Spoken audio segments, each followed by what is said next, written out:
My name is Carol May Whittick, and this week I return to the Wheel of Midlife and I talk about relationships. Looking at relationships, especially at the point of midlife, when we're assessing and reassessing so much of who we are and how our life has panned out and how we want our life to go forward, what do I see occurring a lot of the time in relationships? The main thing is the relationship that we have with others is built on the foundation of the relationship that we have with ourselves.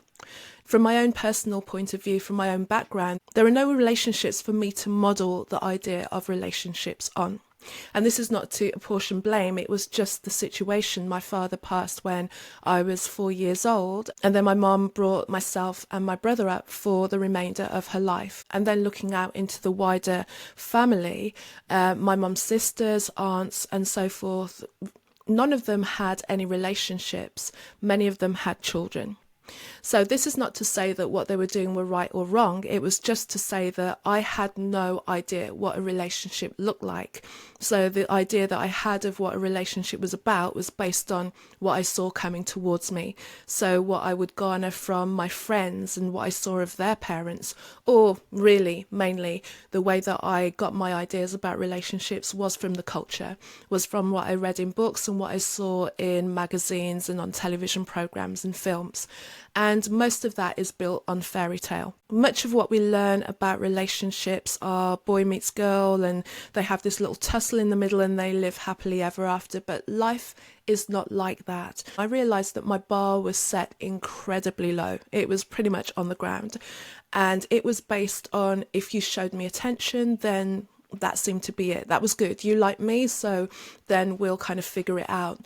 But by not being able to measure whether someone was good for me or not, or even be able to discern whether there were games being played on their side or whether I was indeed manipulating a situation to keep people with me, which eventually turned out to be the truth, things would invariably crash and burn. And there was a recurring instance of this where there were emotionally available people that I was attracting and then doing my utmost, people pleasing, ignoring my inner inner voice or not even being aware of what that was and what I really required and what I needed, and then just going along with something until it broke down. And that recurring rejection really impacted me until I got to the point where the last situation that happened, it happened around about my early 40s. And I was like, okay, enough, something's going on. And the common denominator is me. And I needed to take some time to look at what I was doing and look at the way that I was showing up in these, I will call situationships more so than relationships, and realizing what I was putting in or what I wasn't putting in, or what I understood about relationships and what I didn't understand about relationships. And let's just say the latter was the greater of the two. I didn't understand very much about them. So then began my deep quest of really understanding what are relationships about, and delving into the works of many people, some of whom I still connect with today, and also I'll be sharing a little bit more about this in my newsletter, is to listen to what they were saying about relationships. And some of it was news to me. I'd never heard any of this before. But the core part of it was always coming back down to what is the relationship that you have with yourself? And then what is it that you want from others? What is it that you require? So that if you can really build a solid foundation about who you are and what you stand for and what you need, also what you're able to bring and what you're going to bring, what are you offering to the other person, how can you support them, and being able to be on your own before you go into a relationship expecting it to fill in the gaps for yourself. These were things that I had no clue about, and also to really erase some of the damaging and limiting beliefs that I had about who and what men were and who and what men could or should do in a relationship situation. It's been a big, big, big learning curve for me. And as a result of doing that work on myself, I find that then I'm able to bring that into all kinds of relationships, because the situation didn't just relate to relationships on an intimate and romantic situation. It also related to how I was showing up in friendships, how I was relating to people that I was working with, and also the family at large as well. And realizing that I had to step back and understand who I was and acknowledge the situations where my own needs had not been met, but realizing sometimes my needs were not being met because I was not able to articulate my needs, which meant I had to learn how to articulate my needs and be honest and stand in them and allow people who were not able to meet me where I needed to be met to move out of my life and make space for others. And that's how I'm able to have this conversation with my clients in conversation when they are talking about the way that relationships relate in their lives. My relationship status now is that I'm building on what I know and realizing that the conversation is so different.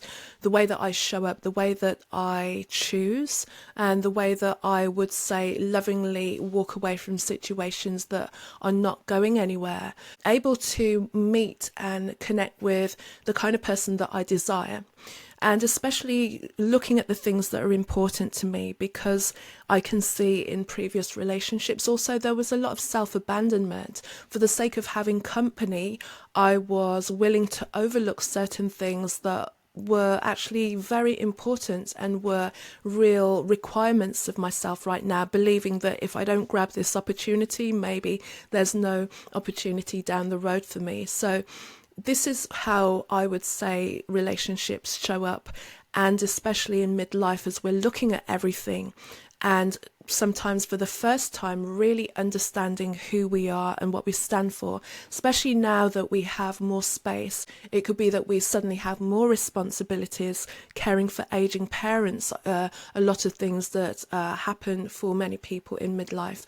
But for others, then the responsibility load lessens, and as their children grow up and leave the nest, now they're able to see who they are and look at the relationship they have right now and see or feel whether that is what supports them going forward. And for some it's a deepening, and for others it's a letting go, and both of those in their own way can be a big shift in awareness. It can be the realization that you've spent so many years with somebody and now you've got to a point where you no longer can align with each other, or you're having a deepening of the relationship as well. So you're getting to know each other on a deeper level as well as knowing yourself on a deeper level. There are all different things that work, but the core of it is always about authentically you, finding out your relationship, what you need from a relationship, what you bring to a relationship. And we don't want to get caught in the healing cycle. I know that I